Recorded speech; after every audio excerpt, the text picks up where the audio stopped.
माफ कर दे मुझे। तुम जा रहे हो यहाँ से और अब ये मामला यहीं पर खत्म हो रहा है। लेकिन सबिया साहिबा, मैं जाऊंगा कहाँ पर?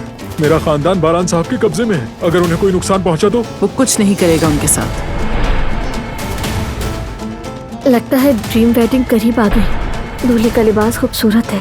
अब तो आने वाले सारे मेहमान बस देखते ही रह जाएंगे। तुम्हें पसंद आया? देखने वाले दीवाने हो जाएंगे, खास तौर पर तुम्हारी होने वाली बीवी।